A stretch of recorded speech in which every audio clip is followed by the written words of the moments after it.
Political vibes ప్రేక్షకులకు నమస్కారం. మిత్రులారా, ఒక బిగ్ బ్రేకింగ్ న్యూస్, ఒక సంచలన వార్త, ఒక హాట్ టాపిక్. తెలంగాణ రాజకీయాల్లో దుమారం.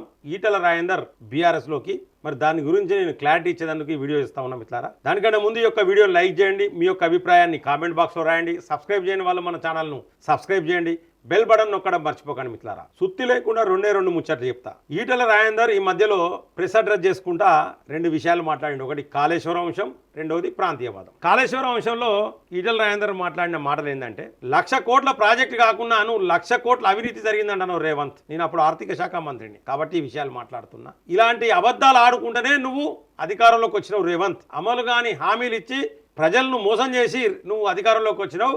నీ పాలన ఇంకెన్ని రోజులు ఉండదు అనే ఒక భావంతో ఈటల రాజేందర్ మాట్లాడాడు. నెంబర్ 2 పాయింట్ ఏంటంటే ప్రాంతీయవాదం.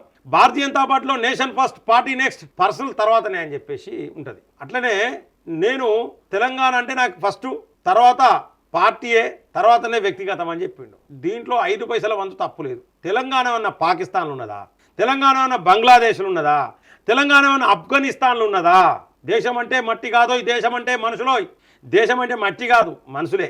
దేశం అంటే ఏదో ఎక్కడో ఉండదు. అది దేశం అంటే అన్ని ఊళ్ళు కలిపితేనే దేశం, అన్ని జిల్లాలు కలిపితేనే దేశం, అన్ని రాష్ట్రాలు కలిపితేనే దేశం. దీన్ని తప్పు తీయాల్సిన అవసరం లేదు. ప్రాంతీయవాదం అనేది చాలా ఇంపార్టెంట్ మిత్రులారా. ఏ ఊళ్ళో పుట్టినోనికి ఆ ఊరు అంటే ప్రేమ ఉంటుంది మిత్రులారా. ఏ జిల్లాలో పుట్టినోనికి ఆ జిల్లా అంటే ప్రేమ ఉంటుంది. ఏ రాష్ట్రంలో పుట్టినోనికి ఆ రాష్ట్రం అంటే ప్రేమ ఉంటుంది. ఏ దేశంలో పుట్టినోనికి ఆ దేశం అంటే ప్రేమ ఉంటుంది. ఇవాళ ఏ ఒక్క తెలంగాణ బిడ్డను కదిలించినా నీకు తెలంగాణ అంటే ఇష్టమా, ఆంధ్ర అంటే ఇష్టమా అంటే సచ్చుకుంటూ తెలంగాణ ఇష్టమని చెప్తారా చెప్పరా? అది బీజేపీ వాళ్ళు కావచ్చు, బీఆర్ఎస్ వాళ్ళు కావచ్చు, కాంగ్రెస్ వాళ్ళు కావచ్చు, కమ్యూనిస్ట్ వాళ్ళు కావచ్చు. దేశం అంటే ప్రేమ ఉన్నా ప్రాంతీయవాదం అంటే మరీ ఎక్కువ ప్రేమ ఉంటుంది. అది కామన్. దాన్ని కొంతమంది తప్పుదిస్తూ ఉన్నారు. మరి దీన్ని ఎన్నుకున్నది ఎవరు? బీఆర్ఎస్ వాళ్ళు, కాంగ్రెస్ వాళ్ళు కాదు. దీని ఎన్నుకున్నది సొంత పార్టీ వాళ్ళు కూడా కొంతమంది ఉన్నారు. ఎందుకంటే నేను సోషల్ మీడియాలో పోస్టులు చూస్తున్నా. కొన్ని యూట్యూబ్ ఛానళ్ళు మాట దొరికిన ఈటల, మరి బీఆర్ఎస్ లోకే ఈటల. మరి నిజంగా బీఆర్ఎస్ లోకి ఈటల రాజేందర్ పోతాడా? పోతే ముఖ్యమంత్రి పదవి ఆఫర్ ఏమైనా చేస్తారా? డిప్యూటీ సీఎం చేస్తారన్నారని చెప్పి ఇంకో మాట. అంటే ఎందుకు ఇదంతా వస్తుందంటే మిత్రులారా, ఈ మధ్యలో ఈటల రాజేందర్ కు కేంద్ర మంత్రి పదవి వచ్చే అవకాశాలు కనబడుతున్నాయని కొన్ని సంకేతాలు ఉన్నాయి. ఇది జీర్ణించుకోలేని కొంతమంది దుర్మార్గులు పని కట్టుకొని, అది బీఆర్ఎస్ వాడు కావచ్చు, కాంగ్రెస్ వాడు కావచ్చు, బీజేపీ వాడు కావచ్చు, కమ్యూనిస్ట్ వాడు కావచ్చు, వాళ్ళని దుర్మార్గులు అంట. ఎవరైతే ఈటల రాజేందర్కు కేంద్ర మంత్రి వస్తుందంటే జీర్ణించుకోవాల గురించి మాట్లాడుతూ ఉన్నా. ఈటల రాజేందర్ బీఆర్ఎస్ నుండి బీజేపీలకు తనంతట తాను రాలే. బీఆర్ఎస్ నుండి ఎల్లగొడితే బయటికి వేయండు. బీజేపీ హక్కున చేర్చుకున్నదని కొన్ని వందల సార్లు చెప్పిండు. మోడీ అంటే ప్రేమ, అమిత్ షా అంటే ప్రేమ, బీజేపీ అంటే అమితమైన ప్రేమ, దేశం అంటే అమితమైన ప్రేమ, అన్నిటికంటే ఎక్కువ తెలంగాణ వాదం అంటే ఈటల రాజేందర్కి ప్రేమ. తప్పేముంది మిత్రులారా? తెలంగాణ అంటే మీ అందరికి ప్రేమ లేదా? మాకు తెలంగాణ కాదు, మాకు నేషనే ఫస్ట్ అని అనేటోళ్ళు దమ్ము ధైర్యం ఉన్న నాయకులు ఒక్కరు రాండి. ఏ ఒక్కరికి డిపాజిట్లు కూడా రావు, డిపాజిట్లు గల్లంత అవుతాయి. అడ్డం మీద రాజకీయాలు చేయడం పనిచేయండి. నిజాయితీ గల రాజకీయాలు చేయాలి. అసలు ఈటల రాజేందర్ రాజకీయాలకు పనిచేయడు. కుట్రలు కుతంత్రాలు నిలవై, వెన్నుపోడు గొడవనం తెలియదు. వీని అరెస్ట్ చేయించు, వాడిని అరెస్ట్ చేయించు, వీని కొట్టియేర్రి, వాని కొట్టియేర్రి.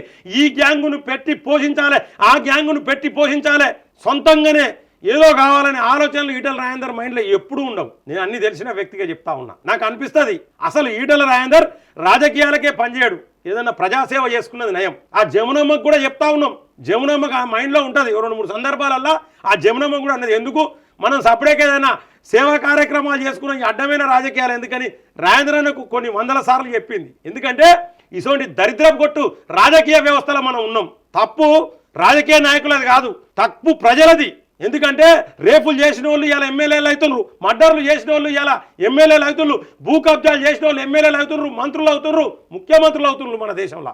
అటువంటి దేశంలో ఇటువంటి వాళ్ళు రాజకీయ నాయకులు చాలా కష్టం మిత్రులారా. ఇవాళ రాజకీయంగా ముందుకు పోవాలంటే ఏ విధంగా ఎన్నుపోటు పడవాలి, ఏ విధంగా లంగకథలు పడాలి, ఏ విధంగా కుట్రలు చేయాలి, కుతంత్రాలు చేయాలి, ఇవన్నీ తెలిసిన ఇవి మినిమం క్వాలిఫికేషన్స్ అయిపోయినాయి ఇవాళ రాజకీయాలలో. అందుకే నేను కూడా రాజకీయాలకు చాలా దూరంగా ఉన్నా మిత్రులారా. రాజకీయం అంటే ఇలా ఏదో ప్రజలకు సేవ చేయడం కాదు, ప్రజలకు మంచి చేస్తే కూడా అర్థమైతలేదు మిత్రులారా.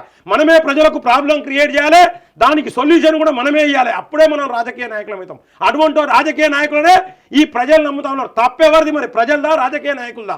ఒక్కసారి ఆలోచించండి మిత్రులారా. కడుపు తరక్కపోతుంది మిత్రులారా. ఈటల రాజేందర్ మాట్లాడిన మంచి అంశాలను హైలైట్ చేయరు. ఈటల రాజేందర్ మాట్లాడిన ఇటువంటి అంశాలను ఏంటంటే వక్రీకరించడానికే ఉన్నారు. కొంతమంది రాజకీయ నాయకుల మోచైని రాయటోళ్ళకి చెప్తా ఉన్నా. సో మిత్రులారా, నేను చెప్పేది ఏంటంటే ఈ వార్తలు పూర్తి అబద్ధం. వందల సార్లు చెప్పారు. నేను అందుకే చెప్తున్నా మిత్రులారా, ఒక ఈటల రాజేందర్ గురించే కాదు, హరీష్ రావు బీజేపీలో పోతాడని కూడా స్టార్ట్ చేశారు. నేను అందుకనే ఇద్దరు గురించి వార్త చేసిన. హరీష్ రావు బీజేపీలో రాడు, ఈటల రాజేందర్ బీఆర్ఎస్ లో పోడు. ఏం హరీష్ రావు బీజేపీలోకి వస్తే ముఖ్యమంత్రి పదవి ఇస్తుందా బీజేపీ? ఈటల రాజేందర్ పరిస్థితి చూసినాం మనం. ఎవరెవరు ఎన్ని కుట్రలు కుతంత్రాలు చేస్తారో బీజేపీలో. ఇంకెవరన్నా బీజేపీలోకి రావడానికి సాహసిస్తారా మిత్రులారా? ఒక్కసారి ఆలోచించండి. ఈటల రాజేందర్ మాత్రం బీఆర్ఎస్ లో పోతే డిప్యూటీ సీఎం చేస్తారా? వార్తలు పెట్టే ముందు కూడా కొంతమంది ఆలోచించండి. ఈ ఫోర్త్ ఎస్టేట్ అంటే ఇంత గట్టిగా ఉండాలి. మనం చక్కగా లేకనే ఈ సమాజం సంకనాకిపోయింది. ఇలా అవినీతి పేరుకపోతాంది మనం చక్కగా లేకనే. ఇకనైనా మారాలి. వార్తలు రాసే ముందు ఈయాటి వరకు నేను చెప్తున్నా మిత్రులారా, ఏ ఒక్కరోజు వీని గురించి వార్త చేయి, వాని గురించి వార్త చేయి, వీని చేయి, అదాని చేయని ఈటల రాజేందర్ ఈ రోజు వరకు చెప్పలే. అది నా గుండె మీద ఒట్టేసుకొని చెప్తున్నా మిత్రులారా. ఇంకెవరి మీద ఒట్టేయమని ఒట్టేస్తా. అసలు అలాంటి వ్యక్తిని నేను ఇప్పటివరకు చూడలే. ఎంతమంది ఆయన మీద కుట్రలు చేసినా ఏ ఒక్క రోజు కూడా ఆయన తిరిగి అవతల మీద కుట్రలు చేయలే. ఫర్ యువర్ కైండ్ ఇన్ఫర్మేషన్, ఒకవేళ ఆయన గనక రోబో 2.0 3.0 లెక్క ఏమైనా మార్పులు చేర్పులు కొత్త వర్జన్కి వచ్చి కుట్రలు కుతంత్రాలు చేస్తే మీ బతుకులు బస్టాండ్ అయితే అని కూడా నేను చెప్తా ఉన్నా. అటువంటి పని చేయడు ఈటల రాజేందర్. ఈటల రాజేందర్ చెప్పే మాట ఒక్కటే, దేవుడు పైన దేవుడు ఉన్నాడు, టైం పడుతుంది. కుట్రలు కుతంత్రాలు చేసేవాడు ఎప్పటికైనా దొరుకుతాడు.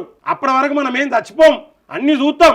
కాబట్టి ఎప్పటికైనా నిజాయితీకి వెళ్తుంది, ఎప్పటికైనా నిజాయితీ పడే ముందుకు పోతాడని ఈటల రాజేందర్ కొన్ని వందల సందర్భాలలో చెప్పిండు. అది నిజంగా నా మైండ్లో నాటుకపోయింది మిత్రులారా. నాది రైట్ వింగ్ ఛానలే, నేను బీజేపీ గురించే మాట్లాడతా. కానీ నా స్ట్రాటజీ కంపెనీ మాత్రం అన్ని పార్టీలకు సంబంధించి ఒక పారదర్శకంగా ఉంటుంది. బీజేపీ వాళ్ళకు ఫేవర్ చేసుడు, బీఆర్ఎస్ వానికి ఫేవర్ చేసుడు, కాంగ్రెస్ వానికి ఫేవర్ ఉన్నది ఉన్నట్టు కుండ బద్దలు కొట్టి చెప్తా. అది నా సంస్థ.